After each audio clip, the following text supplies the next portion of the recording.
জ্যোতিপ্রমলিক স্বাগতম, জ্যোতিপ্রমলিক স্বাগতম, জ্যোতিপ্রমলিক স্বাগতম। বছর ঘুরলে রাজ্যে বিধানসভা নির্বাচন, 14 মাস পরে ঘরে ফিরলেন বিধায়ক তথা প্রাক্তন মন্ত্রী জ্যোতিপ্রিয় মল্লিক। রবিবার কর্মী বৈঠকেই তিনি উন্নয়নের বার্তা দিলেন। বিধায়ক তহবিলের বকেয়া টাকা উন্নয়নের বিভিন্ন প্রকল্পে খরচ করবেন বলে তিনি জানিয়েছেন। উত্তর 24 পরগনার হাবড়া থেকে পরপর 3 বার বিধায়ক নির্বাচিত হয়েছেন জ্যোতিপ্রিয় মল্লিক। 3 দফায় মন্ত্রীও হয়েছেন। রেশন দুর্নীতি মামলায় সম্প্রতি তিনি জামিনে মুক্তি পেয়েছেন। বাড়িতে কয়েকদিন বিশ্রামের পর রবিবার তিনি নিজের বিধানসভা ক্ষেত্রে হাবড়ায় পা রাখেন। 14 মাস পরে হাবড়ায় ফিরেই তিনি উন্নয়নের বার্তা দিয়েছেন। সকাল 9:30 থেকে হাবড়া শহর ও গ্রামের বিভিন্ন এলাকায় তিনি কর্মীদের সঙ্গে বৈঠক করেন। হাবড়া পুরসভার বৈঠক থেকে জ্যোতিপ্রিয় উন্নয়ন নিয়ে একগুচ্ছ বার্তা দিয়েছেন। বিধায়ক তহবিলের টাকা তিনি হাবড়া স্টেট জেনারেল হাসপাতালের বৈদ্যুতিকরণ, হাবড়া মগরা রোড সম্প্রসারণ, গঙ্গার পরিশ্রুত পানীয় জলের প্রকল্প, হাবড়া বস্ত্রহাটের উন্নয়ন, হাবড়া পুরসভা পরিচালিত মুক্তিধান শ্মশানের বৈদ্যুতিক চুল্লি চালু করা, পুকুরের গার্ডওয়াল নির্মাণ, রাস্তাঘাট সংস্কার সহ বিভিন্ন উন্নয়নমূলক প্রকল্পের খরচ করতে চান। এদিন সকাল 9:30 নাগাদ পৃথিবী গ্রাম পঞ্চায়েতের বদরে দলীয় কার্যালয় থেকে জ্যোতিপ্রিয় তার কর্মসূচি শুরু করেন। সুস্থ আছি, এখন আমার কাছে পাখির চোখ হচ্ছে হাবড়ার উন্নয়নটা আমার কাছে পাখির চোখ।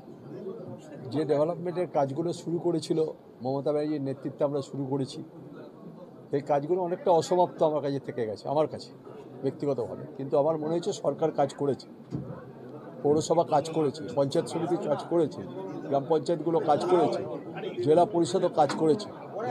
স্বাভাবিকভাবে যে কাজগুলো বাকি রয়েছে, যেমন রাস্তার কাজ কিছুটা আমার বাকি রয়েছে, কিছুটা আমার কালভার্টের কাজ, কিছুটা আমার পানীয় জলের অলরেডি একটা ট্রায়াল হয়ে গেছে, পানীয় জলের ট্রায়াল হয়ে গেছে, যেটা গঙ্গার জল আসবে।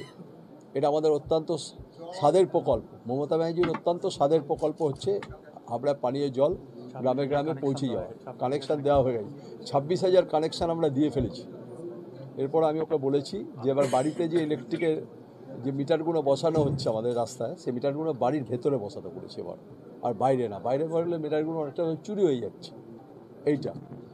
আর কাজগুলো আস্তে আস্তে তোমাদের সাথে পরের ধাপে দেখা হবে। আমি তো আসতে শুরু করবো। হাসপাতাল আর বস্ত্রহাট একদম রেডি হয়ে গেছে, হসপিটাল রেডি।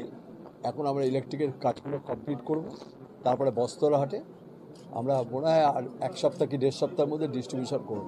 বস্ত্রহাট ইলেকট্রিক চুল্লির টাকাও এসছে, টাকা এসে গেছে, বাকির ইলেকট্রিক চুল্লিটাও কমপ্লিট হয়ে যাবে আমাদের। ডেভেলপমেন্টের ওয়ার্কের ব্যাপারে আমি কারোর সাথে কোনো কম্প্রোমাইজ করি না।